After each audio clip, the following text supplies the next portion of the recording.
Numbers પર નજરના આજના એપિસોડમાં આપણે બેન્કિંગ સેક્ટર પર ચર્ચા કરીશું અને બેન્કિંગ સેક્ટરમાં હાલમાં જે રિઝલ્ટ આવ્યા છે axis bank, IDFC first bank અને આરબીએલ બેંકના તેના પર ચર્ચા કરીશું. બેંકના નંબર ઉપરથી સેફ લાગે છે પરંતુ અંદરથી પ્રેશર ક્વોલિટી બિલ્ડ થઈ રહ્યા છે. તો શરૂ કરીએ આઈડીએફસી ફર્સ્ટ બેંકથી. રેવન્યુ 10,552 કરોડ, 1.3% વધારો. ઇબિટા 1,070 કરોડ, -46.7%. નેટ પ્રોફિટ 330 કરોડ, 30.9%નો ઘટાડો. રેવન્યુ સ્ટેબલ છે પરંતુ ઇબિટા અને નેટ પ્રોફિટમાં ઘટાડો છે. આ પ્રોફિટેબિલિટી ક્રેશ કહેવાય.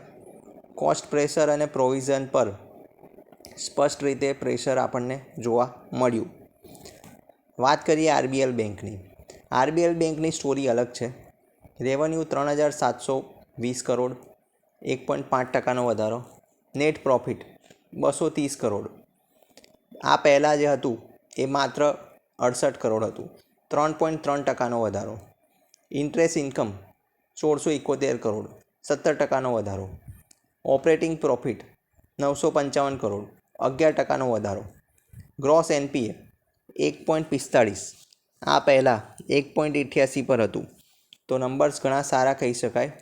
ટર્નઅરાઉન્ડ સ્ટોરી આરબીએલ બેંકમાં શરૂ થઈ શકે છે. વાત કરીએ એક્સિસ બેંક. એક્સિસ બેંક ભારતની મોટી બેંકોમાંની એક બેંક છે. રેવન્યુ 34,170 કરોડ, 1.4%નો વધારો. નેટ પ્રોફિટ 7,602 કરોડ, 8.4%નો વધારો. પરંતુ એકચ્યુઅલમાં યર ઓન યર બેઝિસ પર 7,071 કરોડ, એટલે કે -0.6% યર ઓન યર બેઝિસ પર. Operating profit 10,010 crore, -7% year on year basis પર.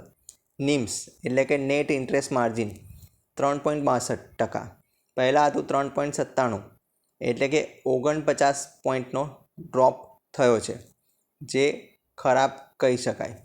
પ્રોવિઝન 3,522 કરોડ, 57%નો ક્વાર્ટર ઓન ક્વાર્ટર વધારો. ગ્રોસ એનપીએ 1.3%, સારું ગણી શકાય. નેટ એનપીએ 0.4%, એ પણ સારું ગણી શકાય.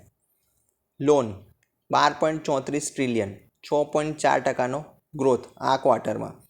તો એક્સિસની એસેટ ક્વોલિટી સ્ટ્રોંગ છે, લોન ગ્રોથ મજબૂત છે, પરંતુ પ્રોફિટેબિલિટીમાં પ્રેશર દેખાઈ રહ્યું છે અને પ્રોવિઝન પર વધારો જે છે એ કંઈક અલગ સ્ટોરી કહી રહ્યું છે.